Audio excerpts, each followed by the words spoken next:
Nathan, bonjour et bienvenue sur NC News.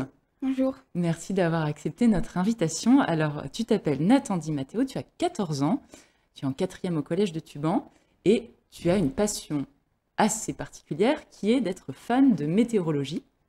Tu as d'ailleurs à ce titre créé une page Instagram qui s'appelle Regard sur le ciel et qui est tout de même suivie par plus de 1342 abonnés à ce jour, si je ne me trompe pas.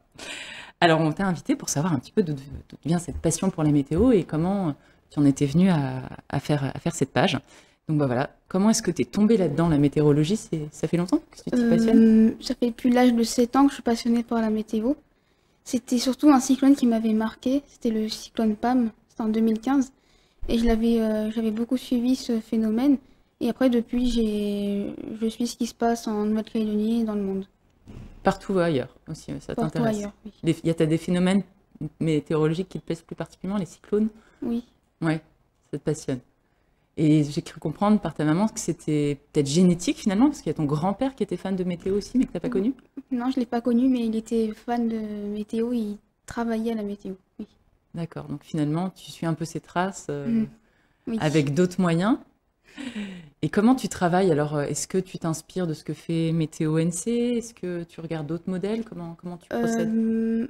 En fait, je regarde plusieurs modèles et en fonction des modèles, j'en fais un bulletin et après, donc je rédige et après je publie et après, en fonction de ce que je publie, il y a des personnes qui me posent des questions et j'y réponds.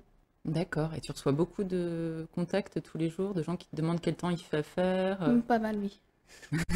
Est-ce qu'en général, ta réponse, elle les satisfait? Est-ce que toi-même, tu es Oui, content du résultat? oui, moi je suis contente du résultat. Ah, c'est bien. Qu'est-ce qu'on trouve alors sur ta page Instagram? Comment tu procèdes? Tu postes Hum, quoi, par exemple? Je poste quand il y a des phénomènes en particulier, que ce soit forte pluie ou cyclone, je mets des publications. Et quand il n'y a pas de phénomène en particulier, je donne des fois des cyclones qu'il y a dans le monde, où je mets aussi des photographies, des photos de paysages. Tous les jours, quasiment, tu as un post qui sort. Non, pas tous les jours. Il y a des moments, j'en mets pas, il y a des moments, j'en mets. C'est pas tous les Ça jours. dépend aussi du temps qu'on t'accorde à la maison pour Oui, t'adonner à voilà. ta passion, c'est ça? Oui. C'est pas 100% open bar. Oui. Super. Et alors, est-ce que tu as été formé là-dessus? Comment tu t'es auto-formé? Comment tu as réussi à savoir ce qu'il fallait Euh, faire? Au début, j'ai fait beaucoup de recherches. Et après, j'ai beaucoup lu d'articles et c'est ça qui m'a permis de mieux connaître le sujet. D'accord. Euh, Qu'est-ce que tu préfères dans la météo? Est-ce que c'est certains phénomènes? Est-ce que c'est... qu'est-ce qui te donne envie en fait? Qu'est-ce qui t'attire là-dedans? Moi, ce qui m'attire, c'est d'informer la population parce que des fois, il y a des phénomènes météo et les gens ne savent pas vraiment. Donc, pour moi, le plus important, c'est que tout le monde soit informé. Au Et plus vite, quoi. voilà. Et tu utilises la force des réseaux sociaux pour la réactivité aussi, peut-être, non? Oui, c'est ça. D'accord. Oui. Et comment tu fais pour composer quand tu es à l'école? Parce que parfois, il y a peut-être des choses qui se passent pendant que toi, que tu es en cours. Euh, Ça doit te démanger de pouvoir... Après, j'ai un emploi du temps, donc en fonction de l'emploi du temps, j'arrive à m'organiser avec les publications parce qu'il y a des bulletins qui sont mis à certains horaires. Et je sais qu'il y a des bulletins qui sont mis parfois vers 14 heures ou vers 16 heures, 17 heures. Donc avec ces horaires-là, j'arrive à m'organiser. Ah, très bien. Ok, oui, c'est quand même assez planifié et puis Oui. finalement, tu peux t'en sortir avec ça. Est-ce que tu trouves qu'il y a des modèles qui sont plus fiables que d'autres? Par exemple, il y a Windy-T, il y a, c'est pas NHS, là, l'autre modèle américain.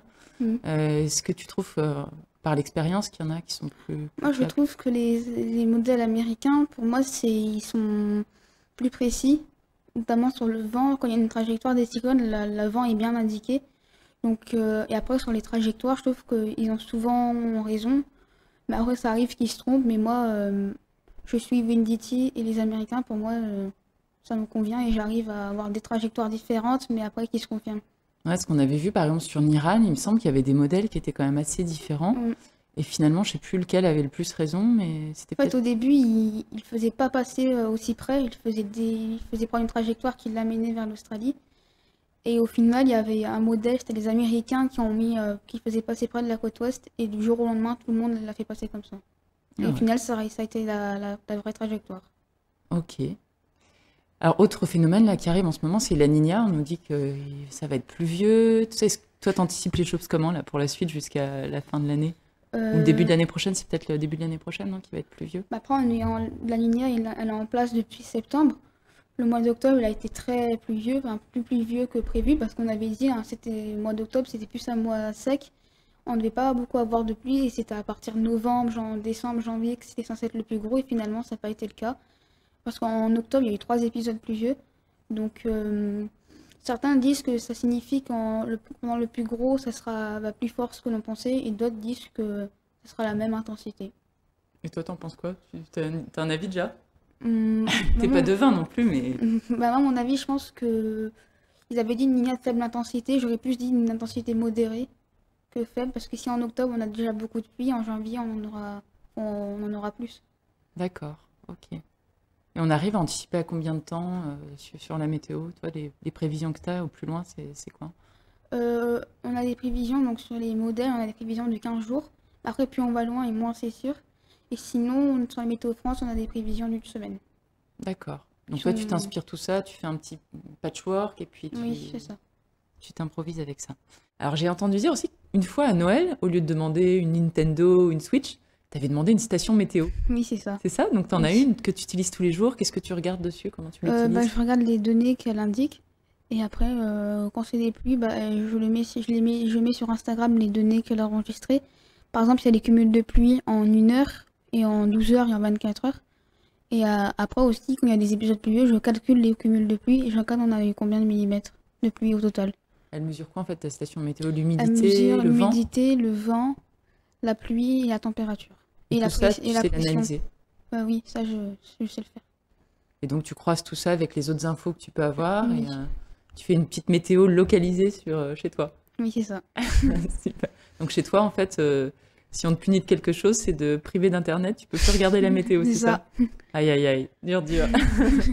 En tout cas, c'est pas courant hein, comme passion. Est-ce que Oui. tes amis, comment est-ce qu'ils vivent ça? Est-ce qu'ils eux-mêmes ils viennent te voir pour en parler ou... C'est pas certain, oui. Il y a même des amis, leurs parents me suivent. Donc j'ai leurs parents qui me posent des fois des questions et j'y réponds. Les amis m'en parlent pas beaucoup, mais certains m'en parlent, oui. Donc C'est souvent pour avoir des prévisions un peu genre quel oui, temps il va faire ce week-end? Est-ce qu'on peut sortir le oui, c'est bateau? ça. Du concret. Et tu arrives à localiser vraiment bien tes recherches. Par exemple, si tu disais, ah, bah, moi je vais à Yaté, tu arrives à être précis. Est-ce que c'est Oui, simple parce d'être que précis finalement sur une météo en ben, Calédonie? en fait, des fois, ça change trop vite, donc c'est ça qui est le plus compliqué. Mais vu qu'on peut voir des prévisions par commune, donc on arrive à se repérer.